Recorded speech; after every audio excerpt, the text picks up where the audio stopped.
It was the Dutch Grand Prix, a race in the land of orange. But after this, I wasn't feeling orange. I was feeling green.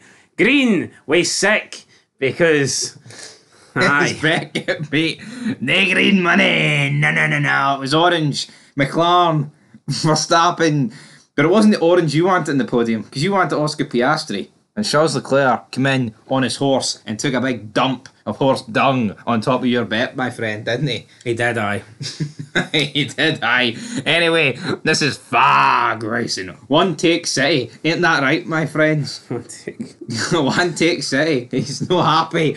He was a Oscar Piastri fanboy today, but I tell you what, right? It was a pretty bad race. There's no shying away from it. It would have been alright if you win a bet. But Charles Leclerc beat both of us. He did. Charles Leclerc, third place, and good race for him. Lando Norris wins it pretty easily, to be honest. I mean, he got in front of Max, and I mean, maybe we were expecting a battle back and forth. Just didn't happen. As soon as Norris got in front, it was his race to win, and then it was pretty apparent not long after that here nobody was catching him. He was going to pull away. He did, and he won this race by over 20 seconds. So dominant fashion, and you know. I reckon you could make a case right now that Lando Norris could maybe be favourite for the driver's title. And I know people are going to say, oh, you can't be saying that. But if McLaren continue to be the best car in the remaining, 10 races? Yeah. Who's to say that they can't win? I think they'll definitely win the Constructors. Because I believe the gap now must be about 40 points? 30, I think. Yeah, look.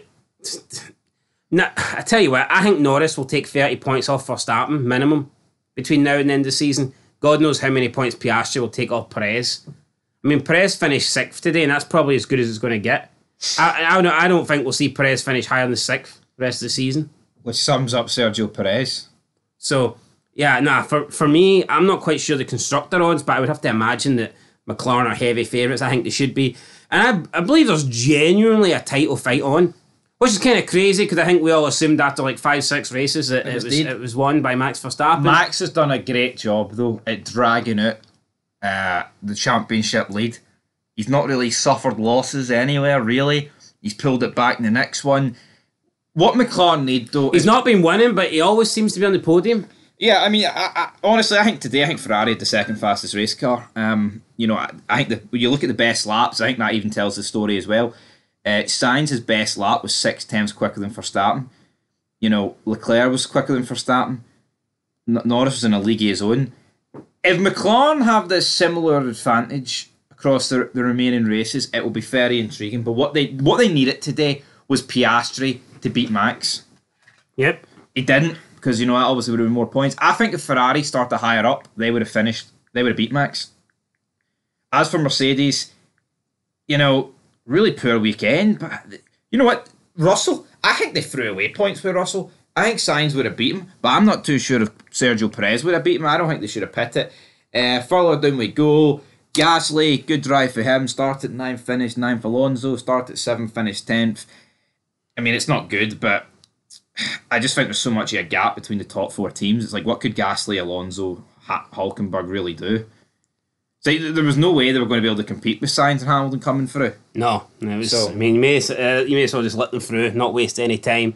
It's kind of sad though, because outside the top 4 teams, like everyone else is really competing for the last 2 points being positions, which is shite. Hulkenberg. Well, I say everybody probably except Sauber. Yeah, Sauber are just. I don't even know what's going on with that team. I mean, they did a 2-stop and their best laps are still nowhere near anyone. Stroll 13th, Albon 14th, Ocon 15th, Sargent 16th, which may not look all that impressive, but I don't know. I think him finishing 16th is a pretty good drive, which sums up him. Then you get Shinoda. Any words about Shinoda? It cost me another bet today. Just a really poor race from Shinoda. Didn't really see it coming. And when you drive like this, I think that Red Bull seat gets further away. It does. Magnussen 18th. We tried to help his teammate, kind of sabotaged his race. You know what? I respect that though. Kevin Magnussen is a team player.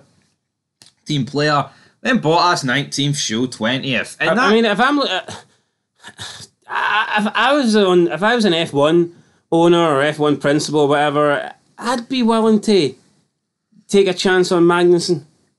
Aye, because he takes one for the team. He does take one for the team. He does. But we're going to take one for the team here and pretty much wrap this up, because that is your race review. We'll do driver ratings at some point. F1 manager content coming soon, guys. But honestly, there's not enough lot to say about this race. It was quite disappointing. But who do you think will be the fastest car in McLaren? In Monza, you think so? McLaren every day of the week. Different track though, straight line speed. I think Ferrari will be good. Prancing horse. Well, they always seem to do something at Monza, don't they? Aye. They tell you. So anyway, guys, leave your thoughts down below. Till next time. Peace.